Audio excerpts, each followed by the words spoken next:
Bonnie County, everyone. This is Professor Alman Rao, Professor Emeritus, California State University of Long Beach, and retired professor from Compton College.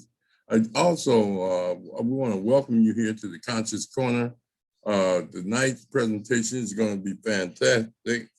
We're going to have the author, Mr. Terry C. Carney, Sr., who wrote one of the most outstanding books, Last Man Standing, to discuss that. And also one of his, discuss his courageous efforts to stop gun violence in our communities.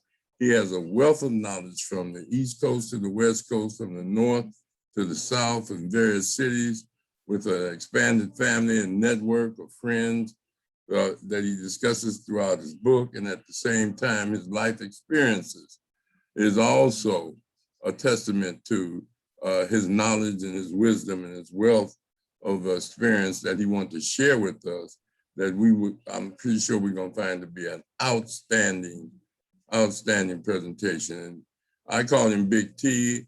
Again, I want to thank him for including me on his documentary that he's putting out. He's gonna talk about his company. He's going to talk about his book, and he's going to talk about how his efforts to stop gun violence. Terry, would you like to go ahead and start? Tell us a little bit about yourself and your background and any other things that you think we need to know before we get into the book and get into your company and get into your documentary and get into all the things that you want to share with us.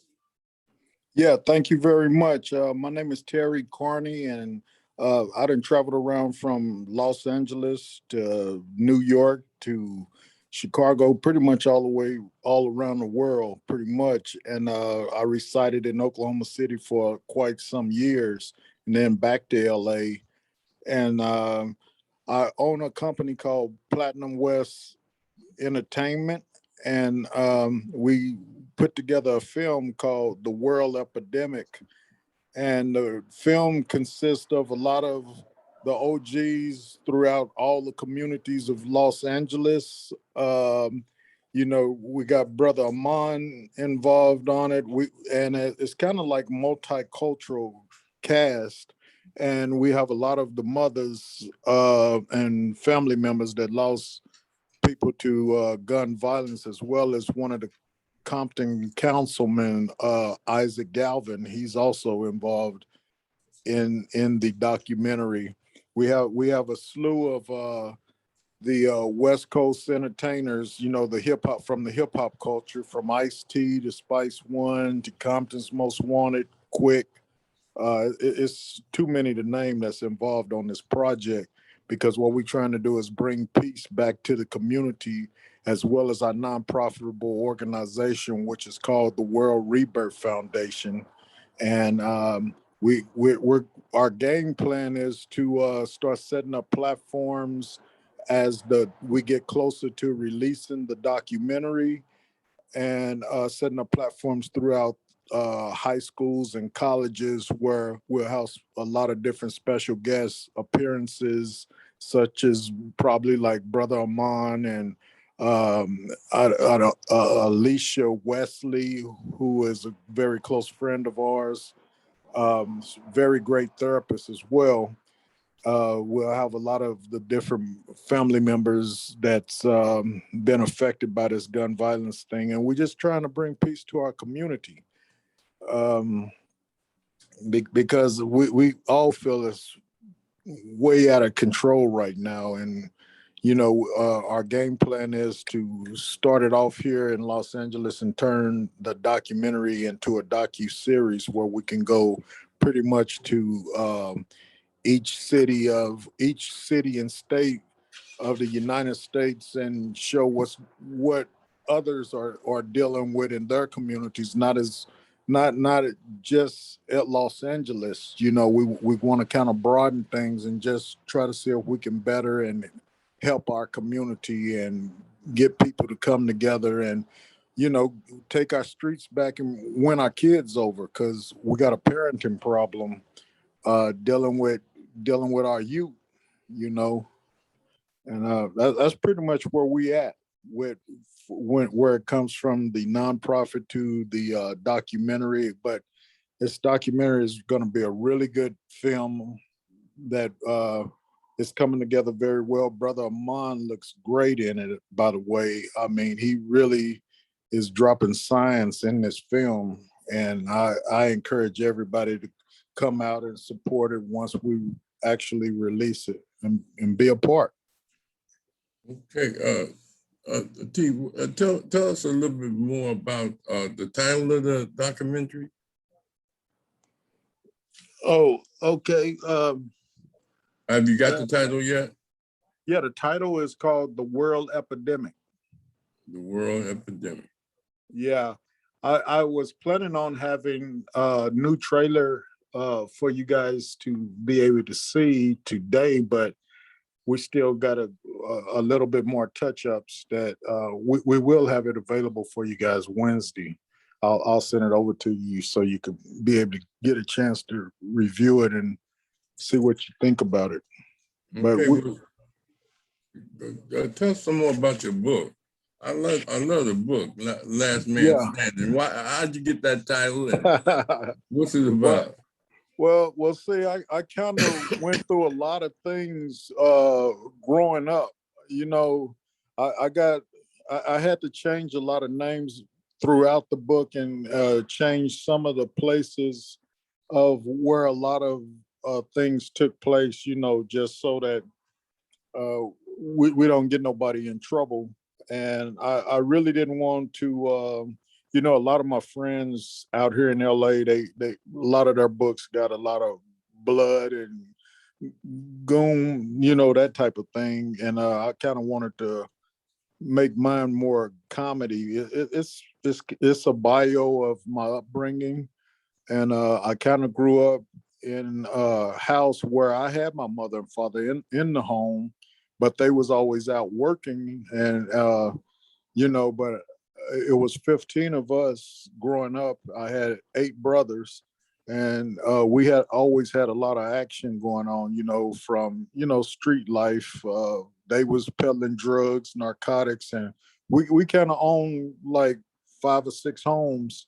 And you know, we kind of got put out of a couple of states, you know, because of the things that my brothers and stuff was doing and stuff. And, you know, it kind of got my mother and father caught up into it. They didn't have a clue with what was going on. You know, they was off into all the street activity. So it's kind of funny. I encourage everybody to get the book, check the book out, read the book. And I went from that to, you know, dealing with a lot of the street gang situations. A lot of my friends out here, they're actually in the documentary, The World Epidemic, from, you know, a lot of people out here, they probably know. I knew Monster Cody. I know AC Babalui, he's in the film. Melvin Former, OG Batman, Barefoot Pookie, OG Cutes. You know, it's a whole lot of guys that I'm pretty sure a lot of people out there done heard of these names before, but these are a lot of my comrades that I kind of grew up with and around. And I kind of went from dealing with other state issues growing up, and then I ran into my godfather, Pastor Joseph Jennings, who was from La Jolla. He was a big time dope dealer, and then he turned into a Christian and gave his life to Christ, and kind of stayed on top of me. And sorry about that, but he kind of stayed on top of me, and you know, kind of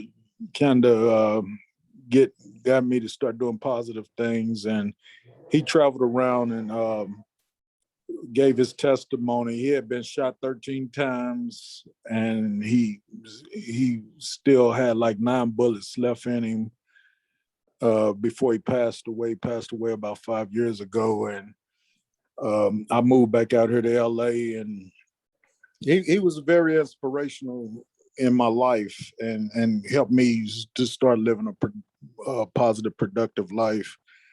And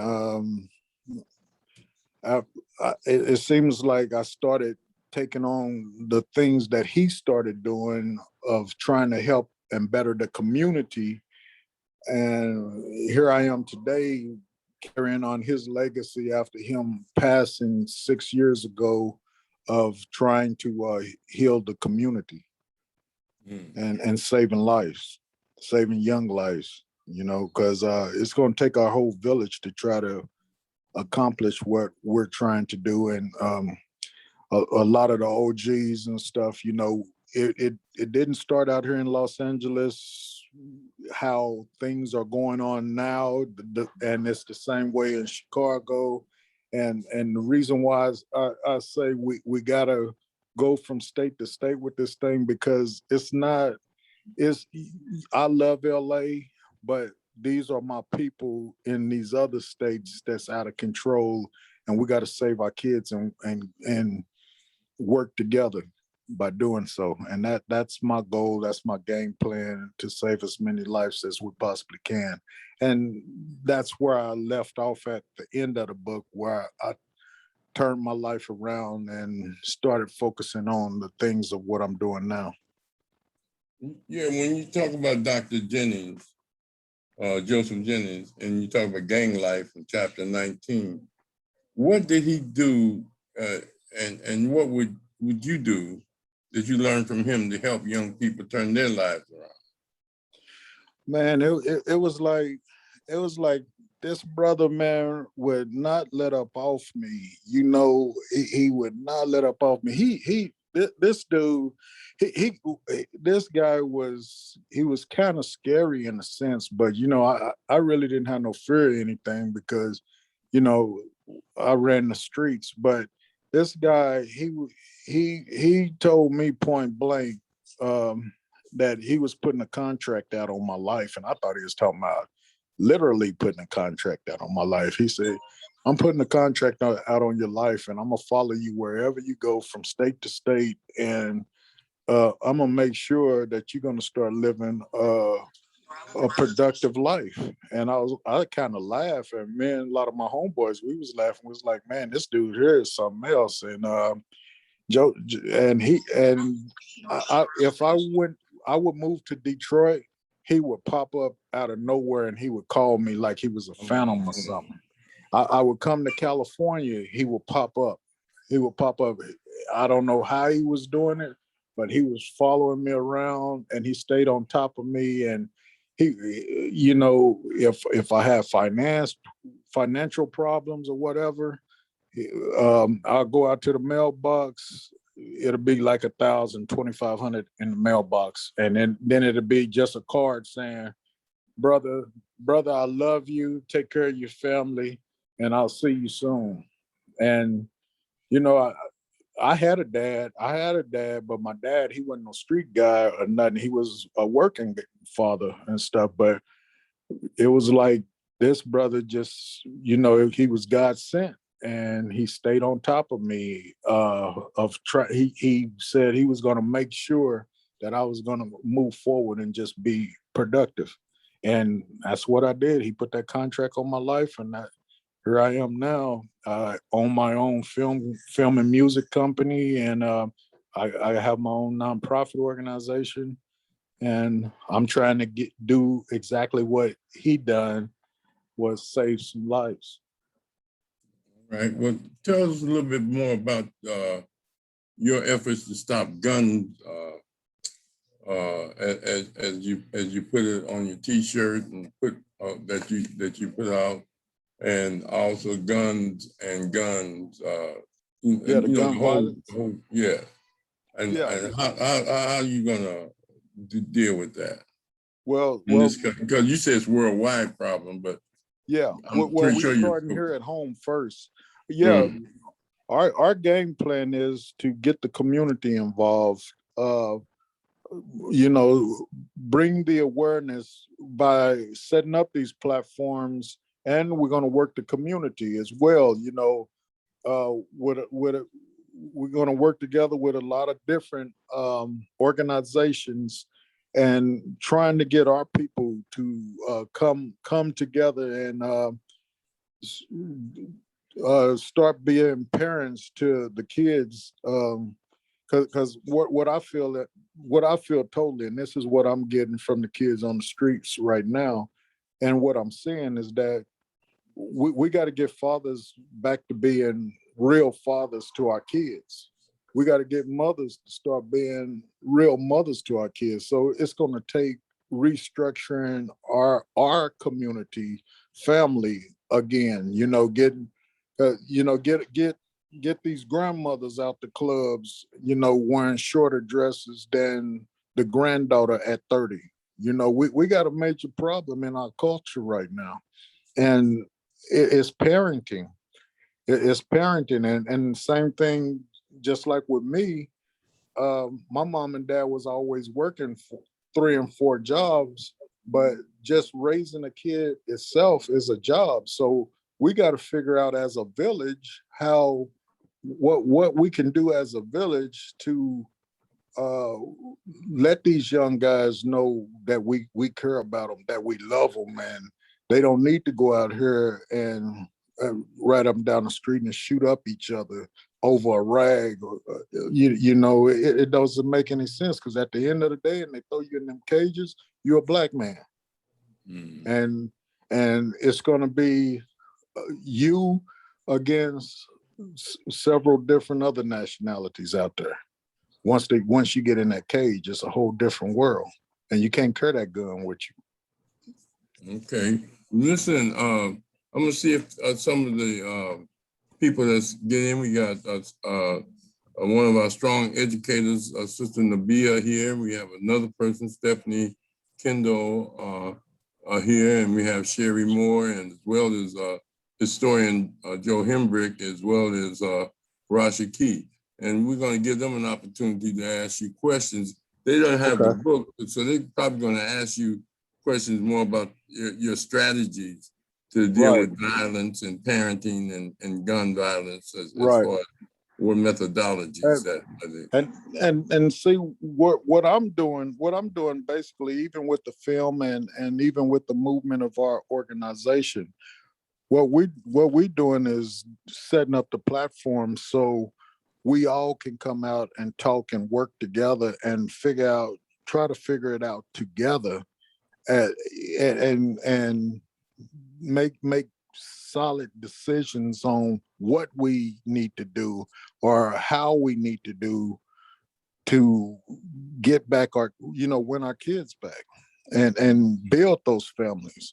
So I'm just coming as a journalist and giving that platform and doing whatever it takes for my team with everybody else in the community to let's try to solve this problem that we're having right now. And so, I mean, I hear you saying, you know, parenting is a big issue, the mother and the father. Are there any other things besides parenting that you would say help to deal with the violence or deal with your efforts to bring a sense of hope and change to young people? It's definitely parenting. It's definitely parenting, because I got a lot of little youngsters out here on the street now. They run out to the street because they have nobody else in their families to really listen to. You know, the families is broken, and what do you expect that kid to do when everybody in the household, nobody's working? Dad might be in prison, and he's been in prison ever since, a lot of these kids from birth. Moms could be cracked out, but it's a lot of good moms in the community. It's some just dads that's trying to do it too, but it's going to take all of us to kind of work with these kids, because I hear a lot of different stories from a lot of different kids, and at the end of the day, it has a lot to do with their upbringing. That's the homes are broken, and we Right. got to try to heal those homes in order to you know get the kids on the right track. All right. All right. Brother Hembrick, did you have any questions at this point? No, I don't have any questions. I just have a comment. I don't know what they're doing as far as this goes in his program, but he talks about healing the family and whatnot. And I come from a perspective of healing the mind. Our mind, even if the kids don't have any parents, I've experienced that when you work on that mind and get them to see, like who we really are in this world and what we have been, oftentimes that can kind of supplement, the parent not being there for the kid to be able to grab on to something for themselves to change that mindset. Right. Mindset is very important. And when I experienced this at Centennial all those years with the very kind of kids he's talking about, and once they find out the real history and how we've been duped in terms of, believing, what society thinks we are compared to what, who we really are, you see that light change and get kids some information. Plus, you got to give them some support, with the parenting and the nurturing and whatnot. But once they can see, Right. what's happening to us, then they can see something to grab onto and start to elevate to try to get to, because thing they say in the street is the end ain't what. You know what I mean? Yep.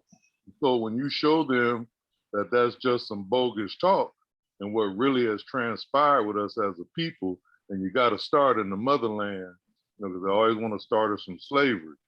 But I found that other way can do just as much as trying to heal, some of these families, because that's a big task too, trying to heal the the family structures.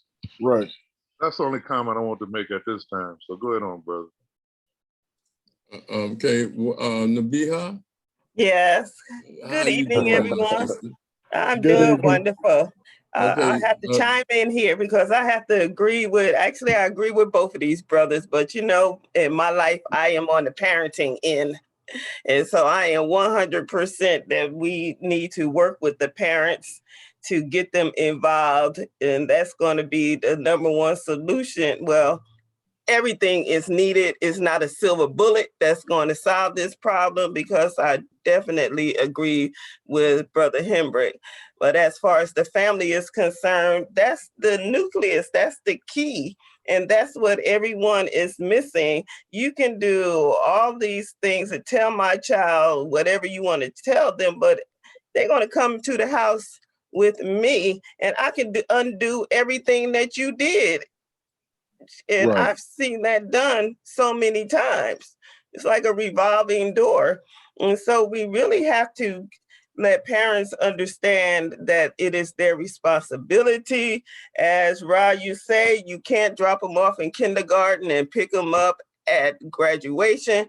And it just doesn't work that way. How do you know who has been raising your child?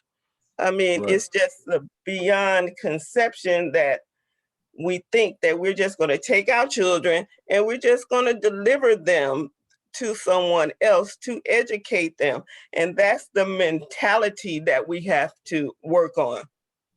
We All have right. to make that not cool, that mentality. And I think Right. that's part of a slave mentality. You give your kids over to massa. We dealing with the mentality that tells us we have to work on them not delivering your child to the enemy to be raised. And they don't understand that. Parents don't understand that because, there are many reasons, because I mean, it's hysterical. It comes from slavery. It's just continual. And we have to disrupt that pattern that says give your children over to someone else. These are our children, and we have to make it popular. We have to make it, this is who we are. We embrace and we take care of our children. We always say that it takes a village, but we need to be the village. We have to Exactly. come from the talking into the doing. And that's the level, and that's where we are now, is that we just have to do this. We all hands on deck, and everyone needs to take these children under their wing. And the byproduct is that while we are educating the parents, then because we're telling them, we teach them that we can teach you how to help your children, but you're also teaching them how to help themselves in the process, because they Right. don't want to know that they're not good parents, or they don't want to know that they don't know themselves. So if we come under the fact that, hey, I'm teaching you how you can help your children, but in reality, I'm teaching you too, because but they Exactly. just Navia, don't know. Navia, also tell them a little bit about your background. I know you was over the parenting center, but you also was a principal teacher, and so give them what your experience is. Well, I've been everything from a parent to a principal and everything in between. Where though? Where? At Compton Unified School District, All right. right All in the right. belly of the beast. Right. Okay. All right then. Well, thanks Yes, for your comment. indeed. Thanks for your comment. Stephanie, Miss Kendall, Yes, indeed. Stephanie is just great. did you get a chance to hear Big T's narratives, or you just have I some comment? heard a little bit of it, but I would like to know the name of his book. I think I might have missed that. The Last Man Standing. The Yes. Last Man Standing. Yes, Okay. by Terry C. Right. Carney Sr. By Terry Terry. C. Carney Sr. And it has Okay. it has various chapters about episodes that he has experienced across the country, as well as with various people, Law Money, and the various people and his friends. He'll get into it a little later. But what is your commentary on gun violence, or Okay. do you have any Okay. suggestions So to him? well, just a Now, little bit of background what's about your background? What's your background? Yeah, a little bit of background about myself. I am a graduate of Compton High School, went through Compton Unified School District, raised in LA County. I now live in Corona, however, which is Riverside County. However, oh, thanks for putting that book up. I also want to say thanks for this platform too, because we definitely need these conversations to happen. There were a few things that Brother Terry mentioned, these dynamics about what's going on in our communities, the broken home, gun violence, the village concept, parenting, and what I heard was really, I heard your story, Brother Terry, about the man coming along and just standing with you. And sometimes it takes that type of discipling to get through to our children. And in order for that to happen, it takes, you talking about a village, it takes the village. And I'm really just happenstance onto this platform and this conversation today. I had no idea that it was going on. And so, there's so many obstacles and so many negative influences that our children are experiencing now. And just like Nabiha said, I think we need to do something about our children, because no one else is going to do it. Nobody is looking through the windows and the doors and the vision that we see. Nobody is seeing through the lenses that we see through. Nobody is able to see those things. So I think that all of these areas are very important, but I do believe that the parenting is probably one of the most significant. And then what the brother was saying too about the healing of the mind.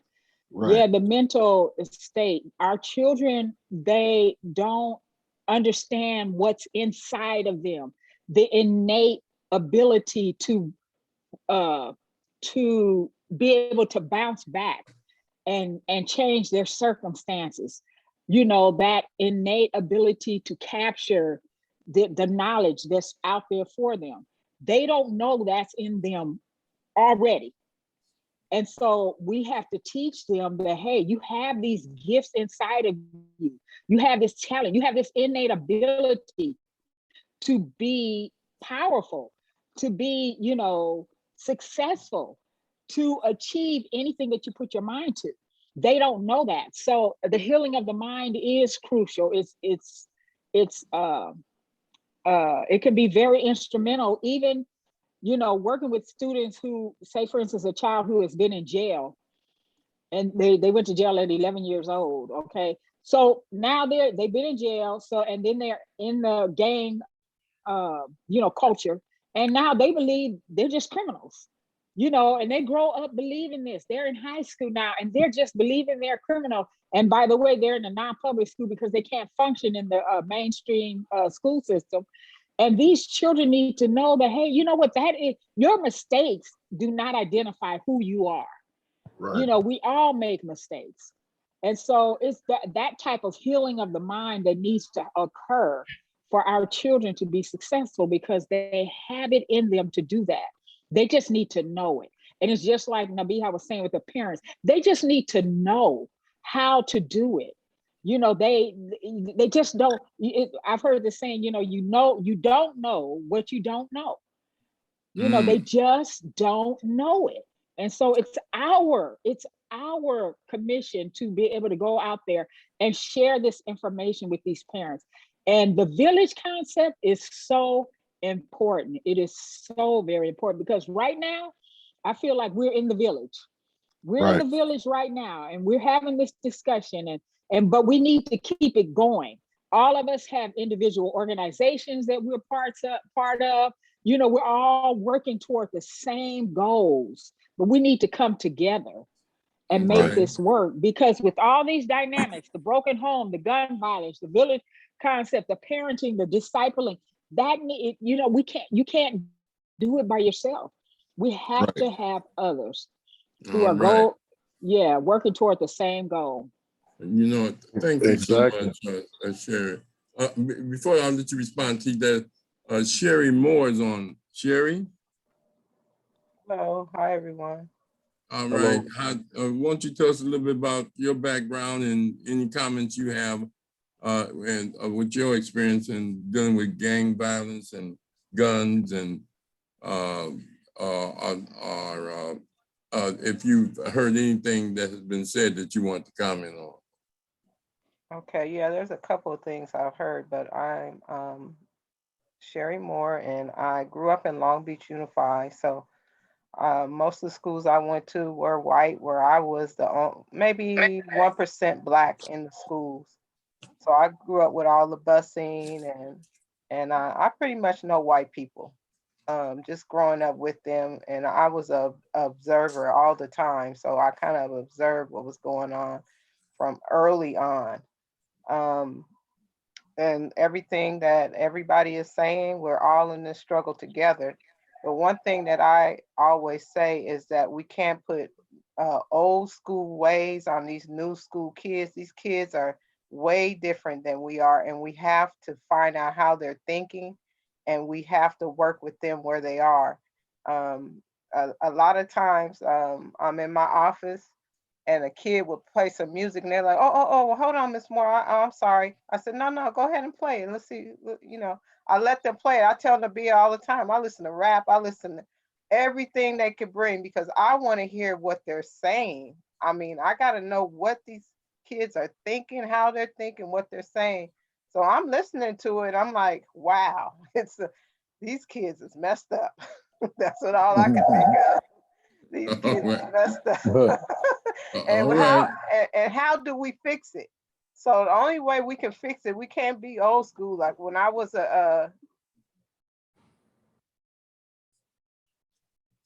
You there? You on mute. I'm sorry, my nephew came in.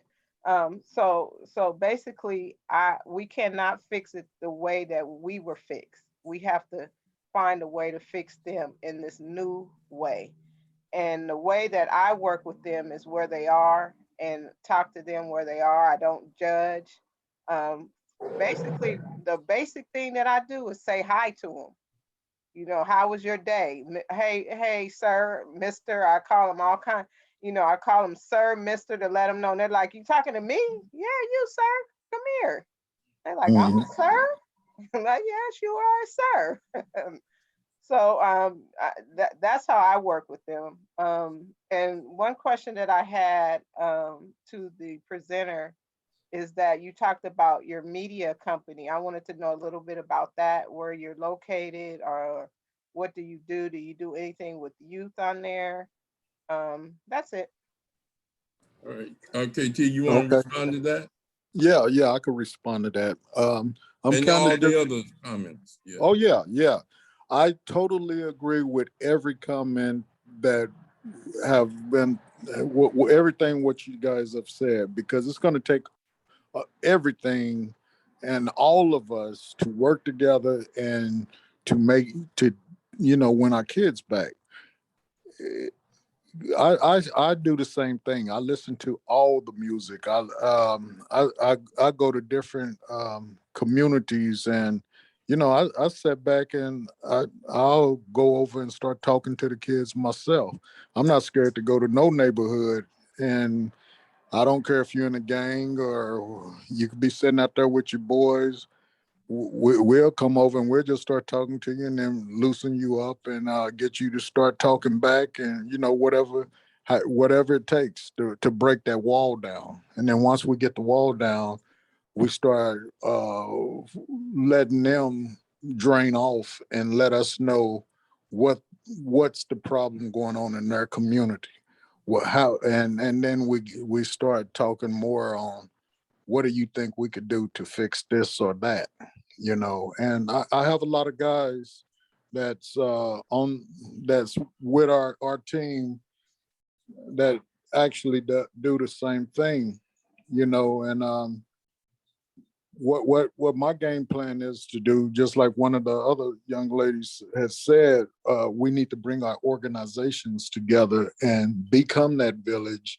And what we want to do, we want to set up these platforms so that all the different organizations can come together, and then whatever community or that's surrounding, we make sure that there's outlets there for the kids to be able to go and deal with some real people that's going to really be there for them and help them down the road.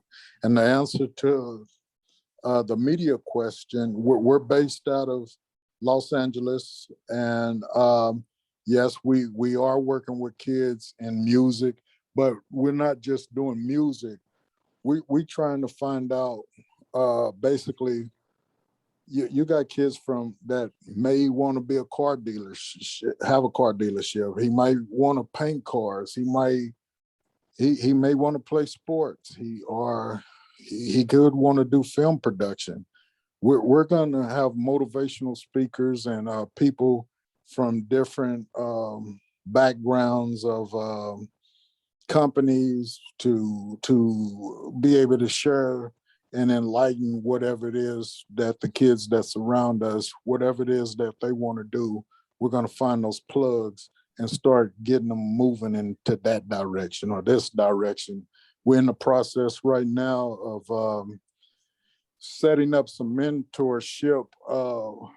We call them one-stop spots, where we're actually, I'm having a meeting with a couple of guys that own a lot of different apartment complexes all over Los Angeles, and they're going to give us area in the apartment complex of each one of his apartment complex, and he owns over 60 right now. And we're going to go in there, put computers in. We're going to start off with the first one. I believe it's in Compton, and we're going to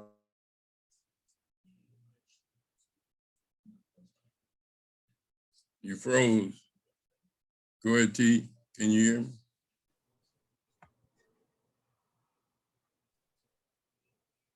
Hello. I think his phone went off. Rashiki, did you want me? trying to achieve goal. Oh, we missed a lot of what you said, T, because you went out. Oh, I did? Yeah. Okay. But go ahead. Okay, I'm gonna back up to I'm working with some guys now where this guy owns over 60 apartment complexes, and he already agreed to give us a section of each one of the apartment complex. We're going to set up these one-stop mentorship programs where even with little kids, one of my partners developed hip hop. It's like hip hop arithmetic, teaching them how to do their ABCs. I would have to send you guys a link to so you can kind of see how it works. And the kids just love it. They start.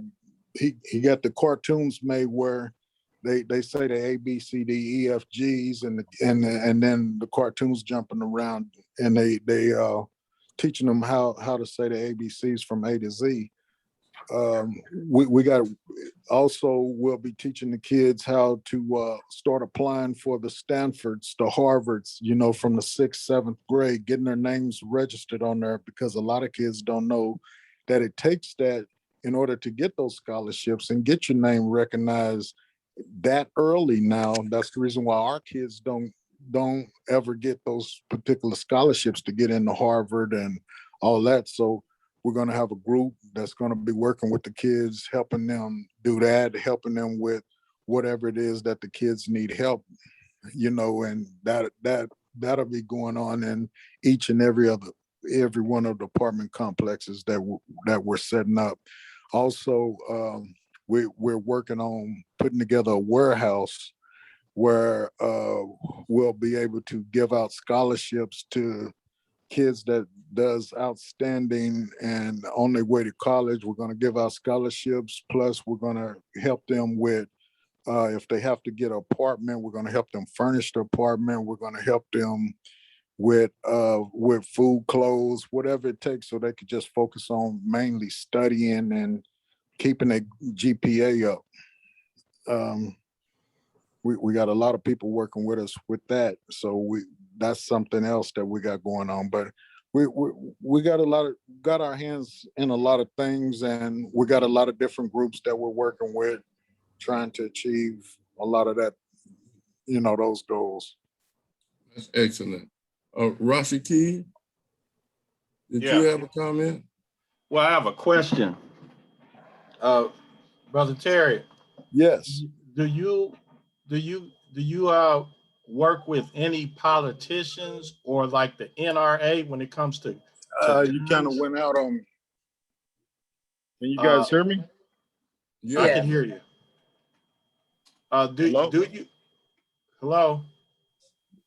Yeah, Yes, T, we we can hear hear you.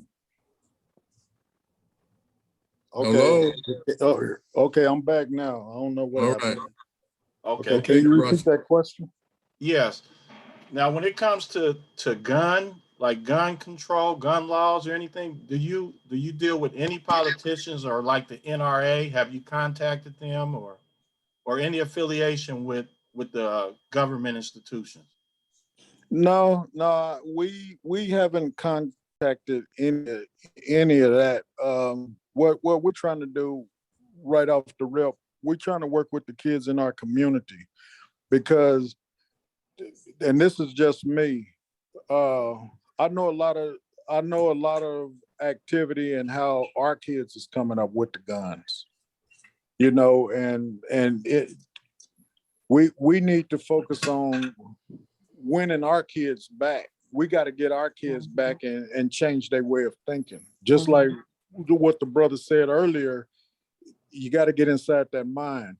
We can't look at the NRA and say you need to quit making guns and change your gun laws, because our kids is getting gun. They're not going to the store. They're not buying a gun. They're doing burglaries. They're getting guns off the street. We got people in our alley selling us guns at night, coming over to our community selling us guns at night. And this didn't just start. This been going on.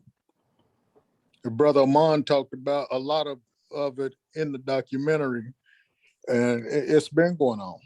So dealing with the NRA and all them, that, and I'm gonna just say that's white folks' problems.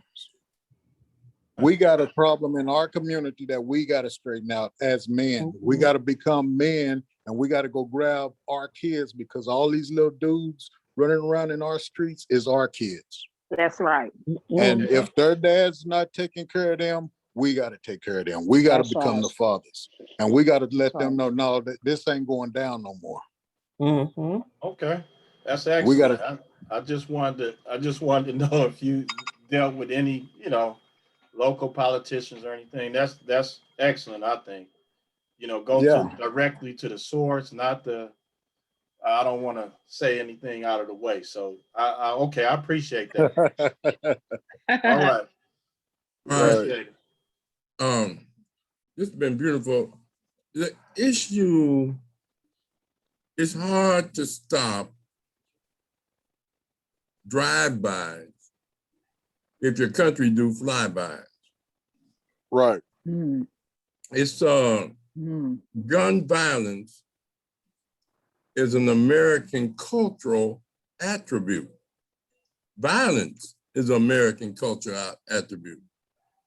They have so many movies that subliminally seduce, suggest, and encourage people to be violent.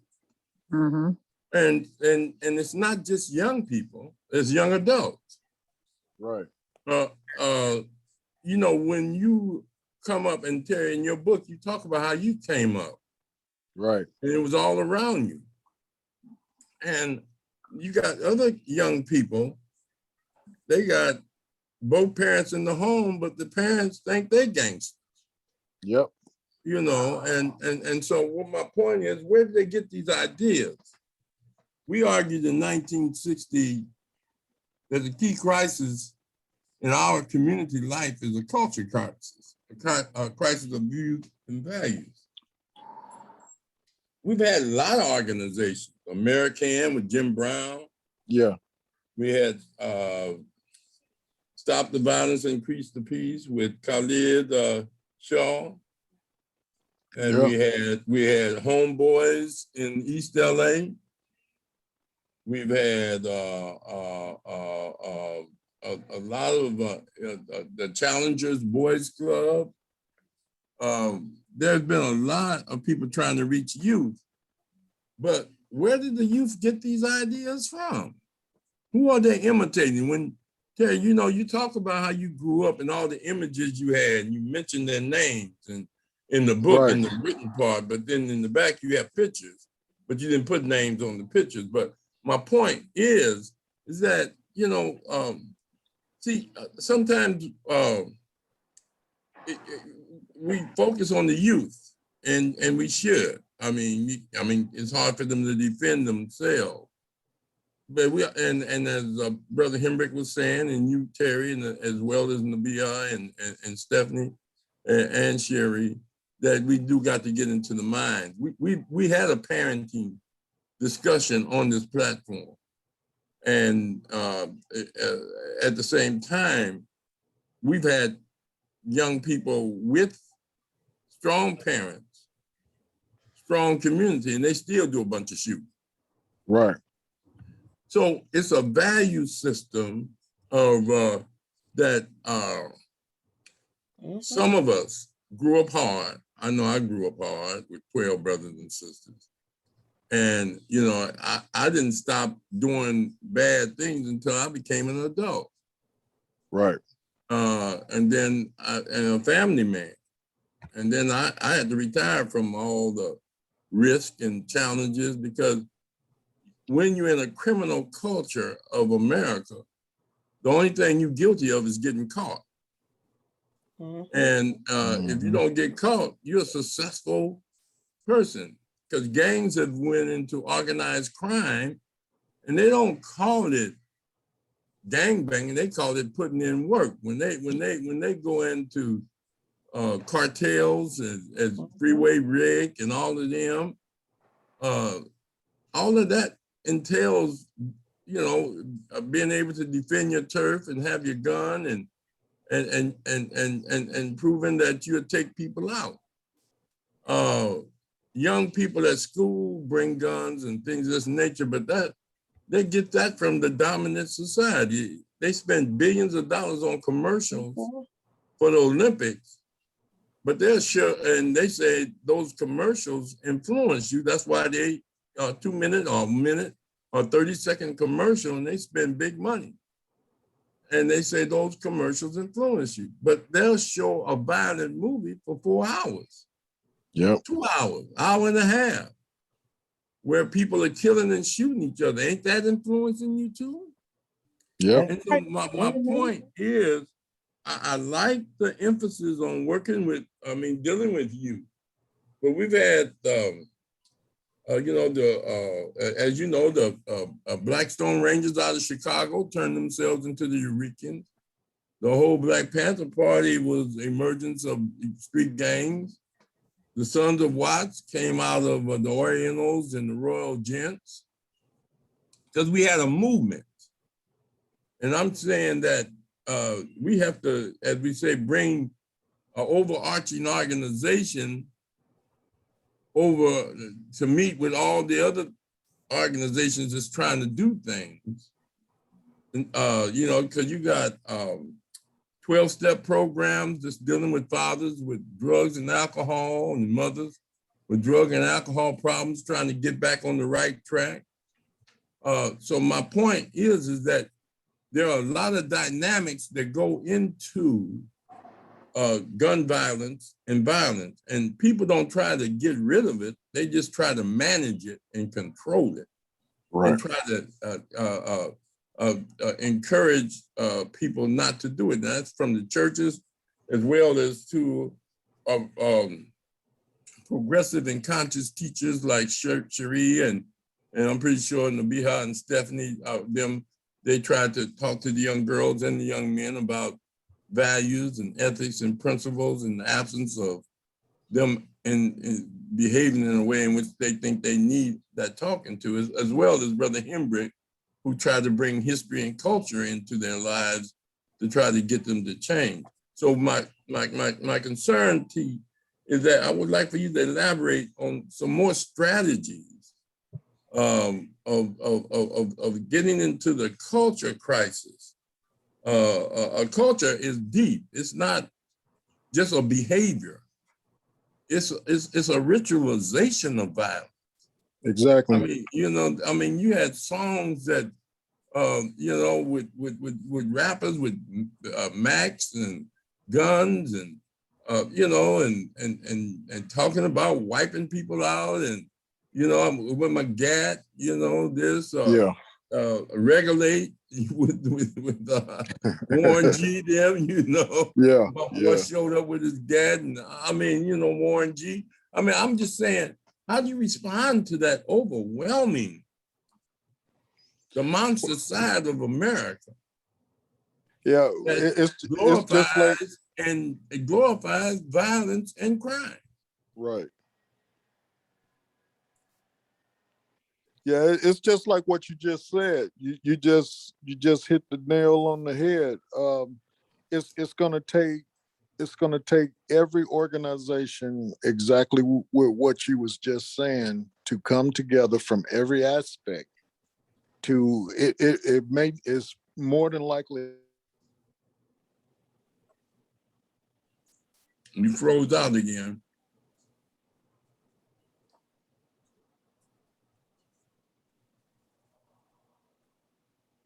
While he's trying to come back in, Brother Hembrick, you want to make any comment? Yeah. Just hitting back on what I was talking about earlier. Going. Oh, there he is. He's back. Go ahead, T.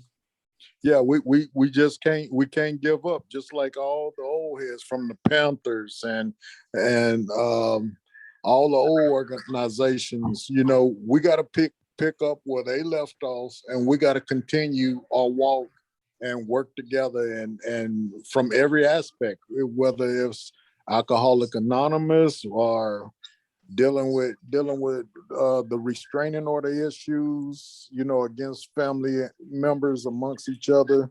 Because me and Elisa Wesley, we was just talking about having this discussion about how many domestic violence cases that's taking place in our community. Mom against dad, and killing the kids, and just all kind of crazy stuff. So we gotta bring everything to the platform, and we gotta just continue to stay strong and work together on it. That's what we have to do as a village. Okay.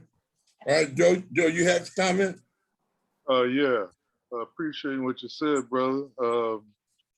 Getting back to what I was speaking of earlier, the reason why I push that is because here in America, that's all we experience is violence and all the stuff you're talking about.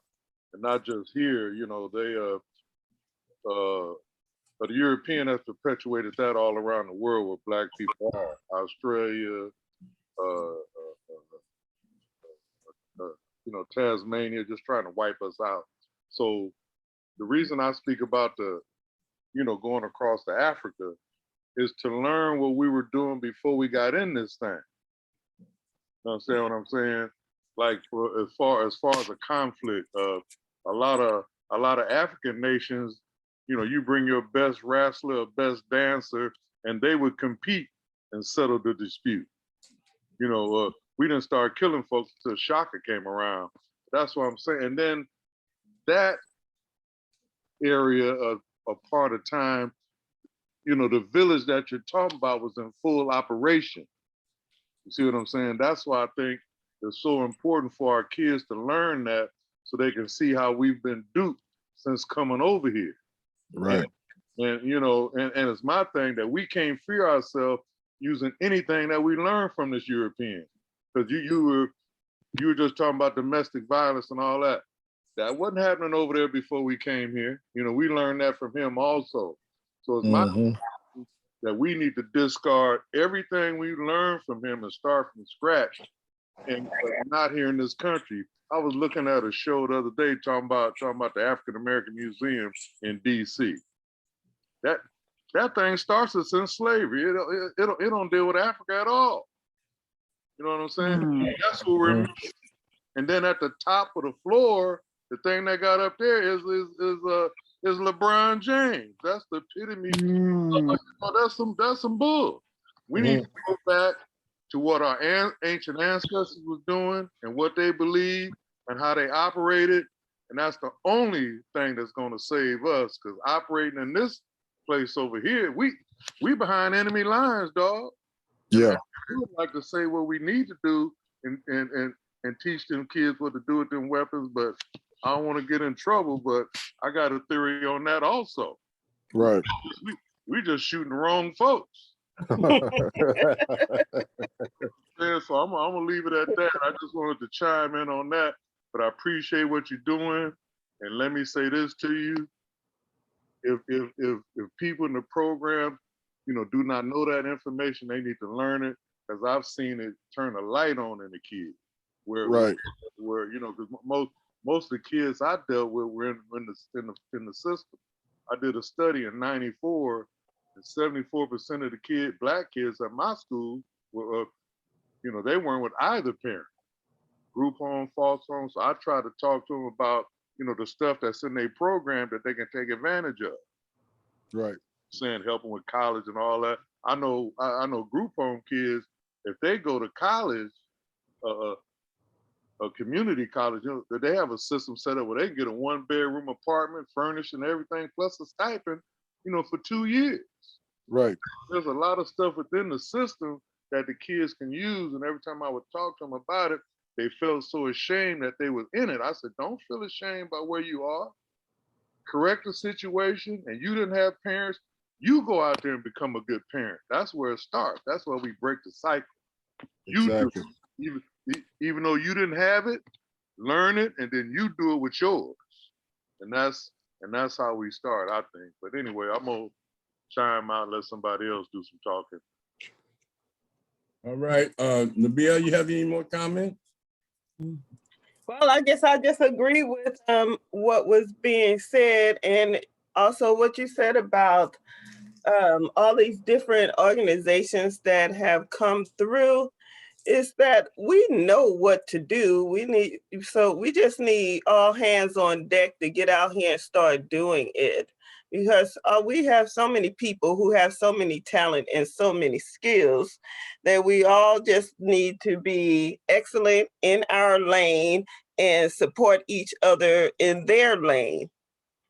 And with that, I'd like to get Big T's contact information, because I am working with a group of teachers and we're having a resource fair so that we can share with our students what is out there and available to them to participate in, because a lot of times they just don't know. They don't take advantage of things because they just don't know that they exist. Right. And so just sharing that information will help them, because our students are just like crying out for us and we're just negligent in our duty. But the good part is that many of us are stepping up and doing what needs to be done and starting to collaborate and work with one another to support each other, because there is not going to be any one solution. We have the moral solution. We just have solutions on every front, that we're at the point where all hands on deck and everybody needs to shine wherever they are and put in work, because we adults need to put in work with our children, and nothing is going to stop the fact that these are our children. And really, it's an embarrassment to us as adults for us to have our children out here like this. But then again, we can only do what we've been taught to do, and we have been taught not to learn and to hate ourselves and on and on. But all we have to do now is just put in the work and get it done. I totally agree. Deeply appreciate that. T, you had a comment you want to respond to it? No, I totally agree to everything she just said, and I would love to give all you guys my telephone number, because that's where it's going to start. You know, my number is 310-760-6574. And give me your email too. Yeah, it's terryccarney@gmail.com. All right. Stephanie, you have any more remarks? Yes, thank you so much, Brother Armand. I really, really am excited about this mentorship program and those 60 apartments, that this person is going to provide you that type of a venue to be able to work with these kids like that. That is what it's going to take. It's that type of creativity that is going to work with our kids. And then, you know, that it brings together that these kids can work in groups. They don't have to be that individual, like the gentleman, you know, I mean, it takes one person at a time. Sometimes we do have to do that. But with this mentorship program, you're talking about those 60 apartment complexes, and then he's going to provide you with a section to work with these kids. That is genius. And I'd like to contact you, Brother Terry, regarding that program. Okay. Do you have a name for it? Well, the name of our organization is called the World Rebirth Foundation. Wait a minute, you broke up just a little bit. The World. Okay. Yeah, the World Rebirth Foundation. And if you guys could email me, I could send you out some more information on it. Can you repeat your contact information? Yes, my telephone number is 310-760-6574. And my email address, Terry C. Carney, CARNEY @gmail.com. Oh yeah. So that's TERRYCCARNEY Correct. at Gmail. Yeah, gmail.com. Okay, so we'll be contacting you For to sure. participate at the resource fair and be involved in other activities because we all have to work together. All right. Yes. Sherry, did you have any closing comment? So I think everybody pretty much had. Okay, there we go. I I'd think like I'm to back. thank him for coming out and giving us this information, and keep up the good work. All Thank right, you. thanks, Sherry. First of all, again, Rashaki, you had some other things you wanted to come up with? Yes, I just want to commend him for his work. Definitely doing some great work, and I will be in contact because I have ideas and things that I'm coming up with. And I just wanted to share. Are we concluding, Professor Ra? Yeah, these are closing comments, and then I'm gonna let Okay. T gonna end it after Joe and me. Okay, I just wanted to share our next program is going to be on August 4th for the CEN show. And we're going to have Ronnie Roberts, an educator, just retired from Long Beach Unified. That's on August 4th. It's at 6 p.m. And then the Conscious Corner will be off next week. And they will continue that following Monday, which would be the 9th. August 9th, Conscious Corner. All right. Okay. Brother Hembrick, you have a closing comment? Yes, sir. Brother Terry, Yes, sir. really like the apartment thing and what they're doing at each one. This is just a suggestion. We got to give these kids some skills where they can survive and make a living. And since they got Right. all these 60 apartment buildings, if they can get some young brothers and sisters that want to learn plumbing, roofing, property repairs, Right. that's a good living, and that can keep you off the street. So I just wanted to throw that in there, that that hopefully that can become a part of this 60 unit complex. Oh yeah, of course.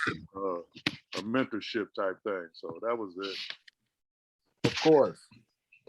Brother Terry, Yes, sir. we deeply want to thank you for your knowledge and your contributions. And I also want to say that,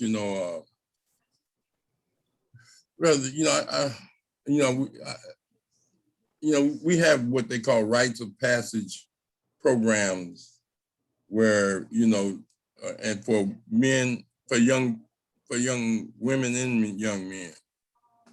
There's so much going on in young people's minds that they're exposed to without a ability to sift out the negative influences and subliminal suggestions that are going on with regards to the various movements. You got Black Lives Matter, a movement, and the young people that were out demonstrating for justice, social justice in Ferguson and throughout Minnesota and Minneapolis, where George Floyd was, and his circle, the young people that are doing positive things. And we want to work with these young kids that's for whatever reason. And there's a multitude of reasons. For each kid, there's probably a different reason why they may be doing something. But we also got to deal with the homeless issues, the whole concept of transgender and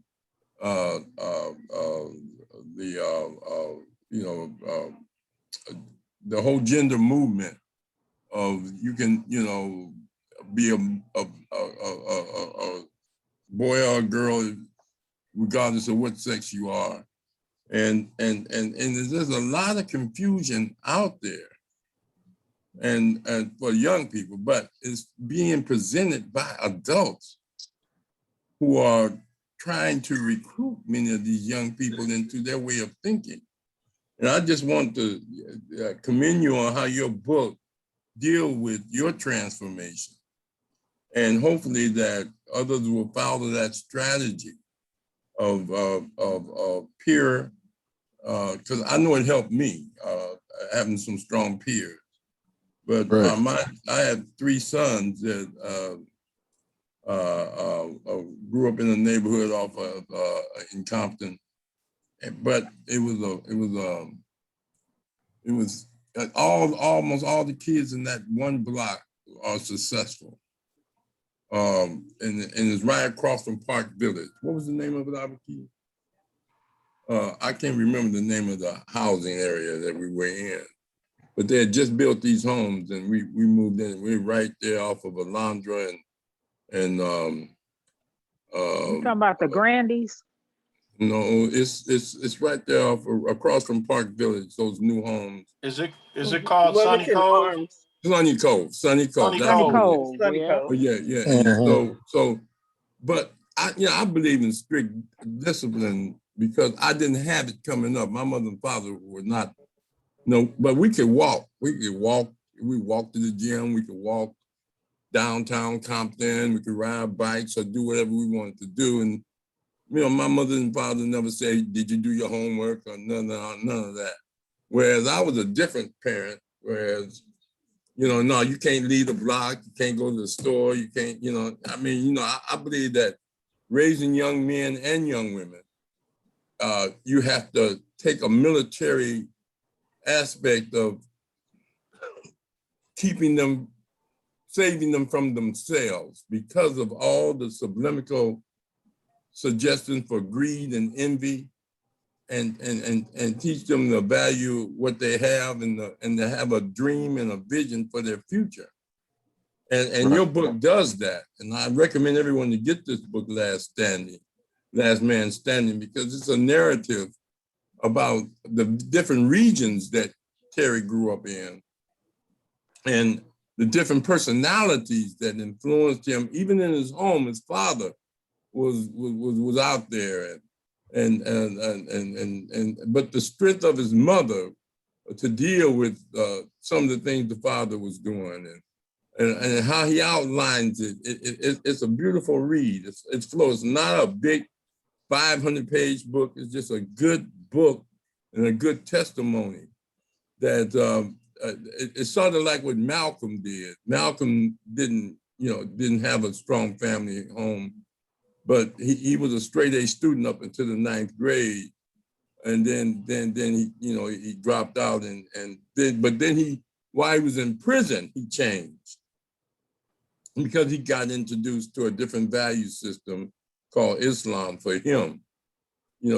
Some people use Christianity, some people use different religions, and they've helped people a lot to transform.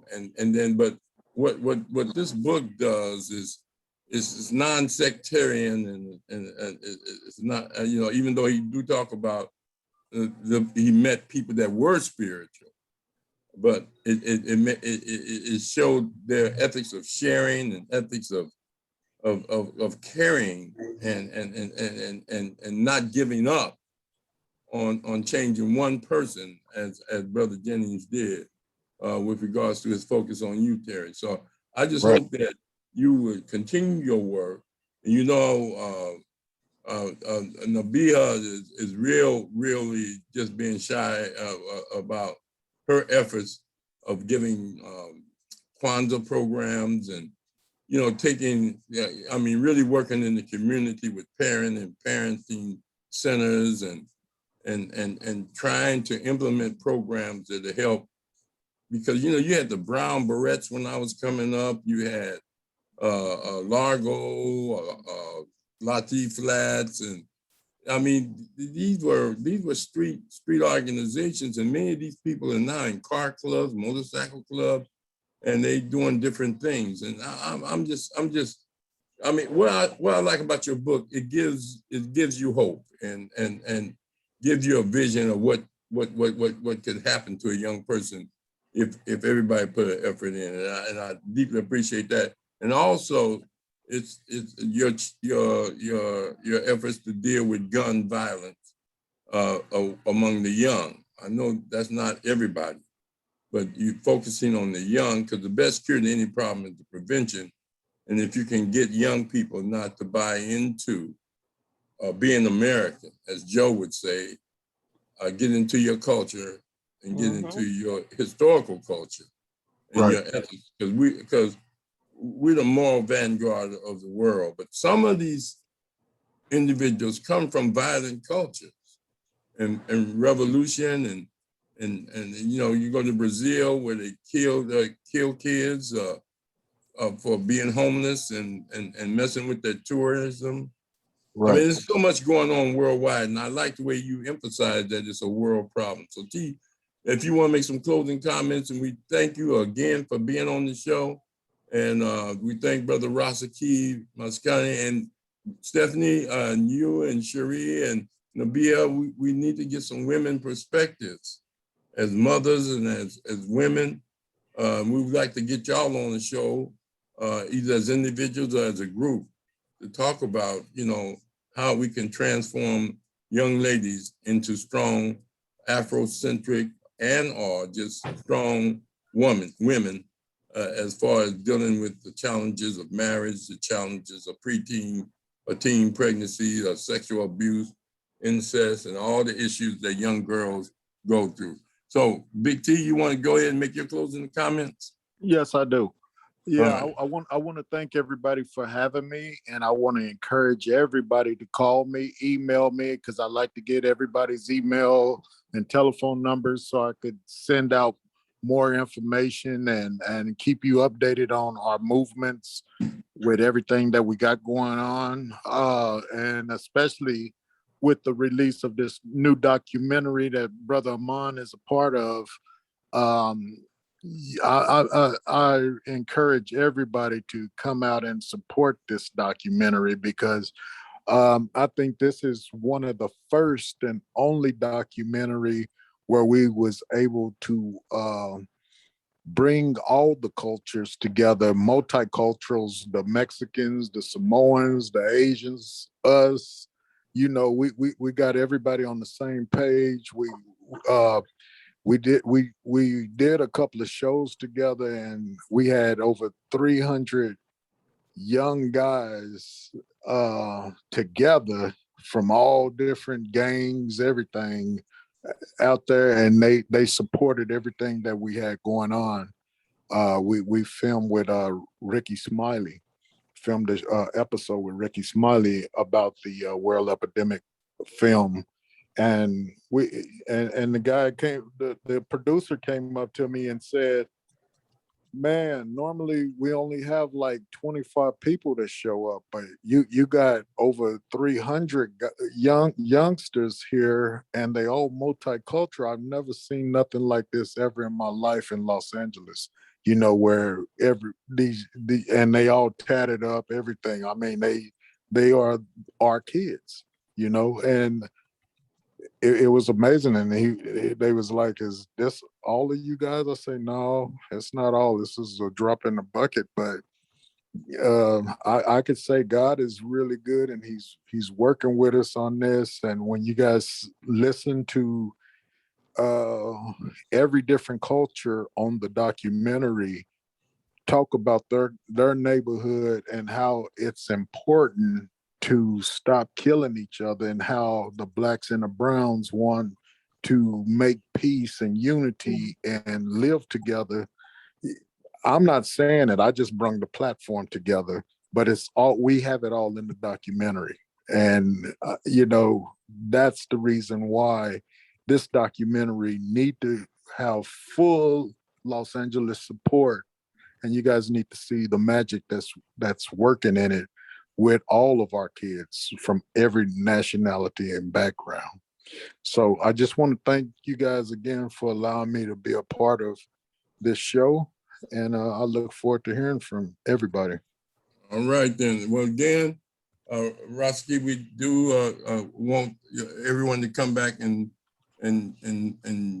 check out the Community Education Network next, this coming Wednesday. There'll be another guest speaker, and as Stephanie said, we need this dialogue, this think tank of professionals and people that are out trying to do things, or just have some insight to offer. And hopefully you'll chime in on this Wednesday at 6 o'clock.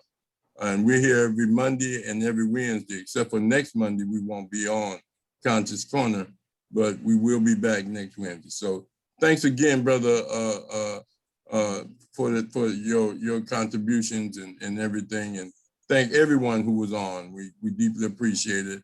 And hopefully you'll continue to, and if you have some ideas for this program of individuals that you think we should have on, because this goes straight to YouTube and we promote it as much as we can. And we're in the building stage for both platforms, Conscious Corner and Community Education Network, CEW.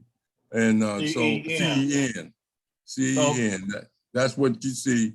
And we just love all of y'all and thank y'all for spending your Monday with us. Thank you again. And I'll be in contact with you, Terry. Okay. So Rob, Professor Rob. Yes. I would just want to show the home page here. And we would like for people to come on the forum. All you have to do is put communityeducationnetwork.com in the top address bar right here. And you could go straight to the website. And as you can see, you could just come right on in to each platform on the home page if you have the Zoom app. And so we would like for people to come in and express themselves on this forum right here. Let me take you to the forum. And see, we have discussions, and you could bring up any topic you like, and we could talk about it. So I just wanted to share that. Okay, Professor Ra. All right then. Okay, good. Abanigani and Tutar now, everyone. Nabia, again, it's always a pleasure to see you. And thank you for your contribution, Sister Stephanie and Sister Sherry. And we hope that y'all will chime in, especially we're going to be doing some things in history, culture throughout the year. We're going to build this program, and it's going to be one of the hottest programs out. And we hope that y'all will help us make it that way. All right, we'll see you later. All right. Okay. Thank